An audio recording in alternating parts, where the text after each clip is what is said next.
A psicanálise, ela foi descoberta a partir de três experiências fundamentais de Freud. A primeira foi a experiência clínica com os seus pacientes. A segunda foi a sua autoanálise. E a terceira, a sua experiência com a alma humana por meio de mitos.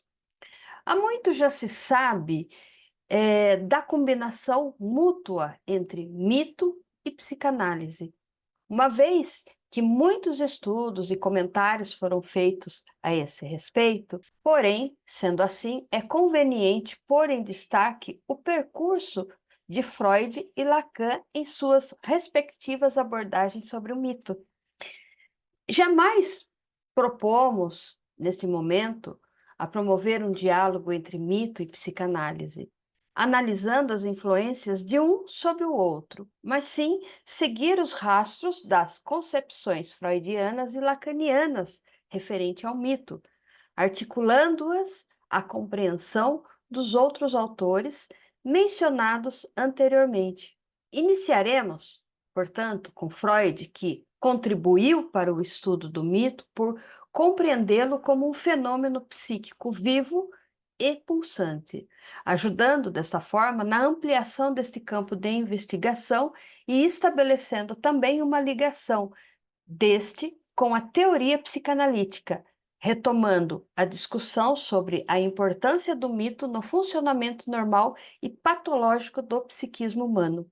A psicanálise redescobriu o mito, retomou seu estado e fez através de um método de trabalho próprio, um método que constitui em si processos de resgate. Localizou a presença do mito como uma condição real, atuante e também atual no inconsciente. O foco de todo mito é o começo das coisas, é a sua origem. Mesmo os mitos conhecidos como escatológicos, eles dirigem a sua atenção não para o fim em si, mas para o novo começo.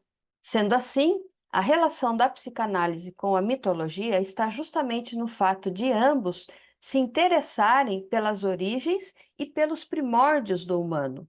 Em toda a sua vida, Freud provavelmente foi mais absorvido pelo grande problema de como o homem veio a ser homem do que por qualquer outro tipo de problema. Ao se debruçar sobre a história pessoal do sujeito, ali, quando nós perguntamos sobre a sua primeira infância, a teoria freudiana valoriza a experiência do nascimento, as assim chamadas primeiras relações de objeto, e afirma que a criança ela vive em um tempo mítico e paradisíaco, à procura de uma resposta para a curiosidade que lhe desperta a origem dos bebês, da onde eles vieram. No âmbito dessa relação entre a teoria freudiana e o mito, o qual é por isso que o inconsciente apresenta a estrutura de uma mitologia privada, podemos ir mais longe e afirmar não só que o inconsciente ele é mitológico, mas também que alguns dos seus conteúdos estão carregados de valores cósmicos, isto é, que eles refletem as modalidades, os processos e o destino da vida e da matéria viva.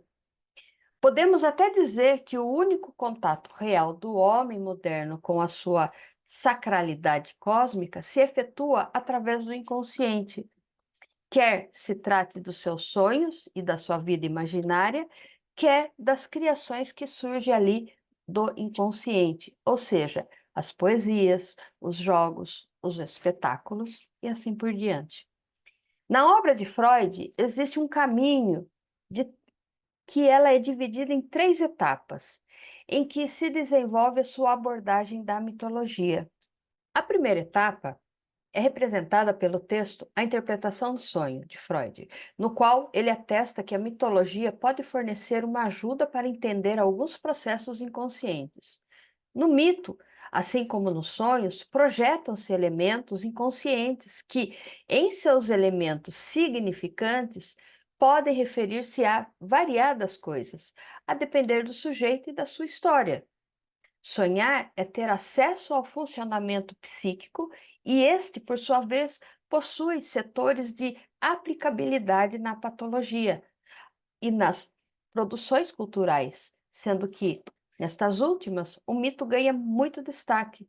Se os sonhos são os mitos do indivíduo, os mitos seriam, então, os sonhos da humanidade, exprimindo os seus desejos. A segunda etapa, ela é desenvolvida no livro, na obra de Freud, que se chama Totem e Tabu, na qual Freud ele redireciona o seu olhar para os ritos e crenças sobre o totemismo e o animismo, ressaltando que os mitos são recapitulações destes ritos e criando o mito da horda primitiva que serviu de fio condutor para o entendimento psicanalítico da vida coletiva.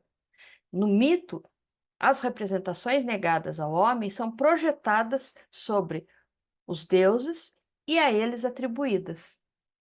A terceira etapa culmina com Moisés e o monoteísmo, que também é uma obra de Freud, em que Freud afirma que a religião judaico-cristã forneceu e continua fornecendo à nossa civilização alguns dos mitos subjacentes a ela. Em uma palavra, os mitos falam aos homens não sobre o mundo exterior, mas sobre o mundo interior. Não sobre a realidade, mas sobre as fantasias, bem como sobre os desejos e as angústias a elas ligadas.